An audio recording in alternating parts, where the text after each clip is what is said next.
E aí, beleza?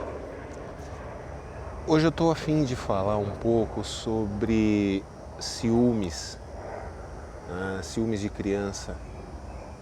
Eu posso dizer assim que eu passei um pouco de duas situações, na qual os ciúmes de de uma criança nova que entrou na mesma família, no caso do Henrique quando entrou na vida do Lucas, e os ciúmes de uma outra criança que entrou também na vida agora do Lucas e do Henrique, que veio de outra família.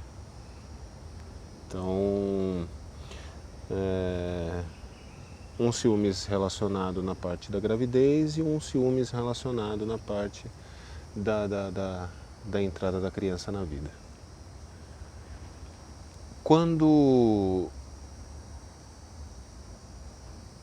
a mãe do Lucas ficou grávida, do Henrique, a gente conversava sobre essa parte dos ciúmes, né? Como é que vai poder lidar, como é que vai, né? Como é que lida com isso, como é que a gente vai lidar com isso, como é que a gente vai fazer com isso, e a gente começou a pesquisar. Pesquisamos sobre os tipos de comportamento que poderia se tomar para não fazer com que a criança sentisse os ciúmes ou que ela conseguisse lidar com esse sentimento novo que a criança estaria sentindo, de que forma que os pais poderiam agir, de que maneira que, em relação a tudo. Então, o Lucas ele já estava, né, um pouquinho mais velho, o Lucas já estava com quase 6 anos quando a gente confirmou a gravidez e tudo mais. E em cima disso, começamos a trabalhar em cima do Lucas, né? Olha, vai vir um, vai vir um irmãozinho para você. Vamos escolher vamos escolher um berço para ele. Que tal você ajudar aqui na decoração do quarto? Que tal você ajudar aqui a escolher alguns brinquedos, a participar? E com isso a gente começou a introduzir, né, o Lucas nessa rotina. E foi muito engraçado que teve um dia assim, né? Eu tava fazendo carinho na barriga da mãe, assim, tudo. E aí de repente o Henrique chutou. Aí eu peguei e falei, e dei um tapinha de volta assim, né? Falei, não bate no papai, pá, dei um tapinha de volta. O Lucas ele ficou estressado, ele falou, para de bater no meu irmão, aí eu dei muita risada, né, com isso daí. Foi muito gostoso de ver isso daí, de ver essa atitude, de ver isso daí do Lucas. E o Henrique nasceu, o Lucas foi junto, estava lá na maternidade. E era muito gostoso de ver, né, que ele pegou o Henrique no colo, e aí ele olhava para ele e tudo. E o tempo foi passando, então assim, no fim das contas, a gente percebeu que não houve tantos ciúmes assim. É claro que dava para perceber em alguns momentos quando a criança, né, no caso o Henrique, quando ele precisava de mais atenção na hora de trocar uma fralda, de dar um banho, de amamentar e tudo mais, às vezes dava para perceber que o Lucas ele sentia um pouco porque ele podia se sentir um pouquinho isolado. Mas aí na medida do possível a gente sempre trazia o Lucas para dentro dessa rotina, a gente sempre trazia ele, né? Então, Lucas, vamos dar banho no Henrique, agora vamos ajudar aqui a dar banho no Henrique. Aí o Lucas vinha, participava um pouco. Vem cá, ajuda o papai aqui a trocar o Henrique, para trocar fralda, fazer essas coisas. Vamos brincar junto, tal, todo mundo. E aí foi seguindo esse caminho. E aí foi bem mais tranquilo. Então, na questão de ciúmes, de ciúmes da criança em relação ao Lucas e o Henrique, foi muito tranquilo, foi muito simples de se resolver, porque nós desde o começo, né, desde o momento em que ficou se sabendo da gravidez, começamos a trabalhar com o Lucas. E aí agora partindo para outra situação, na qual houve a entrada do Vitor, né, na vida deles, a situação para se configurar ela é mais ou menos assim. Hoje o Lucas ele tem 10 anos.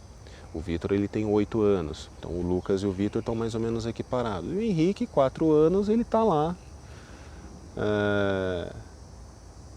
de certo modo, isolado do Clube do Bolinha.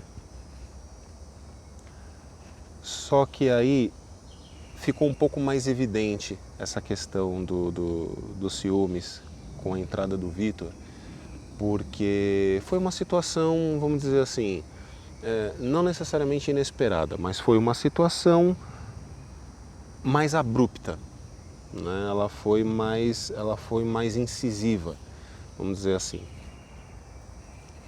Porque óbvio, não houve, né, um trabalho do Vitor, um trabalho em cima do Vitor e um trabalho em cima do Lucas num determinado tempo para falar sobre isso. Então as coisas tinham que ser meio a toque de caixa, né, resolvendo no dia a dia, resolvendo as coisas assim. Então uma das coisas que eu achei muito interessante, que eu acho muito interessante de fazer, de novo, como exemplo próprio, né, como uma opinião particular. E vou adorar ouvir todas as opiniões. As coisas são muito declaradas verdadeiramente, né, e muito às claras. Então, por exemplo, para o Vitor, olha, Vitor, eu não vou tomar o lugar do seu pai. Lucas, o Vitor não vai tomar o seu lugar como meu filho. Ele vai ser mais um, vai aumentar a família, né? Vai aumentar o espaço no meu coração para comportar você, em ordem cronológica de idade, você, o Vitor e o Henrique. E aí o Lucas ele começou a perceber e tudo mais. Mas ainda assim dava para perceber que o Lucas às vezes ele tem assim um certo receio em relação às minhas atitudes e a minha relação com o Vitor. O que é normal, extremamente normal. Pro Henrique é só farra, vamos dizer assim, porque o Henrique com 4 anos ele tem um entendimento, ele tem aquele certo discernimento de entender as circunstâncias, a situação, tudo, mas para ele é mais farra, né? Agora, pro Lucas e pro Vitor, que já são mais velhos, têm mais entendimento, têm mais consciência da situação e circunstâncias que nós vivemos agora, é um pouco mais desafiador fazer com que eles entendam que eu tô de coração aberto para todos na família. E que as mesmas coisas que eu tenho com os meus filhos, em questão de bronca, em questão de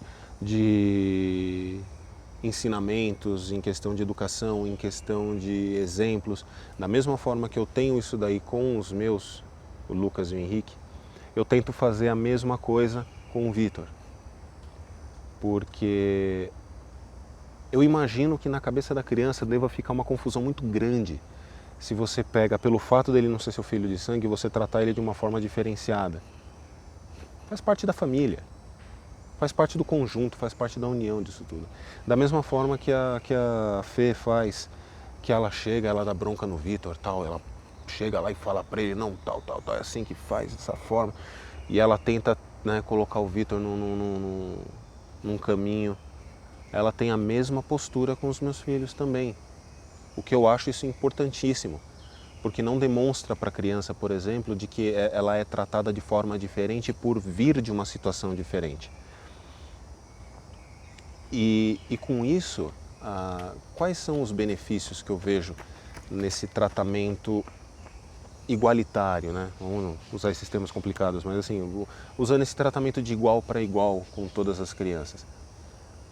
Isso traz respeito, isso traz confiança, isso traz autoestima, tanto para a criança quanto para a gente também, que com essa liberdade que a gente dá de conversar, de falar, de se abrir, de tudo mais, com essa confiança e essa autoestima que é passada, com essa maneira como a gente encara e como a gente trata, né, a educação das crianças e tudo mais, faz com que a receptividade entre eles e deles para com a gente seja muito mais facilitada. E é óbvio, eu estou passando esse exemplo das coisas que aconteceram na minha vida até este ponto, né? Tem muita coisa ainda para frente que pode ser diferente. Eu converso muito com a Fê sobre essas coisas, né? Então, às vezes a Fê vira para mim e fala, olha, eu acho que você exagera um pouco aqui, eu acho que você falha um pouco ali, e vamos tentar fazer um pouquinho diferente, vamos tentar fazer de uma forma melhor, vamos, né, vamos fazer assim, vamos fazer assado. E aí eu paro, penso, aí eu tenho que analisar isso daí no momento também. Poxa, se eu escolhi estar com ela, né, para ser a minha família agora, por que não dar dar um voto de confiança para uma opinião, né?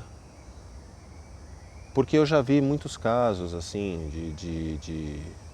de amigos, de colegas de trabalho e tudo mais, que quando entraram nessa situação assim, de certo modo criaram barreiras.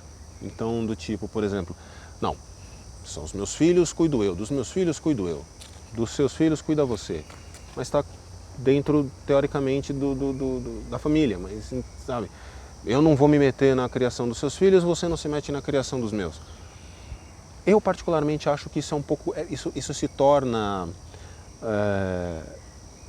uma barreira, cria um espaço imenso entre os integrantes da família, o que pode causar problemas sérios, porque para a criança, por exemplo, ela tem discernimento e consciência de muitas situações, mas ainda fica aquela pulga atrás da orelha que ele fala, poxa, mas ele trata os filhos dele dessa forma tão carinhosa, ou tão assim, tão rígida, ou tão bruto, e a minha mãe é tão carinhosa, ou é tão rígida, ou é tão, sabe? Mas a minha mãe não faz isso com eles. E eles, né, e aí eles, ao contrário, também falam assim, mas o meu pai não faz isso do jeito que ele faz. E fica essa confusão. É muito complicado. Né? E, de novo, eu particularmente dizendo, eu não acho isso muito saudável para a cabeça da criança. Mas isso tudo foi o exemplo, né? Um exemplo do que eu passei, do que eu convivi e da maneira como eu agi em cima disso. E agora eu quero saber de vocês. Vocês passaram por ciúmes das crianças? Foi tranquilo? Foi mais problemático? Houve a necessidade de ajuda profissional para isso? Às vezes é necessário. Traz as suas dúvidas. Traz os seus exemplos. Vamos divulgar, vamos ampliar esses exemplos. Isso vai ser muito bom e é muito importante para todo mundo. E é justamente esse o intuito da Rede Pai de Cada Dia. Então, muito obrigado à atenção de todos. Muito obrigado a todos por assistirem o vídeo. Eu sou Alan, Pai de Cada Dia. Até a próxima.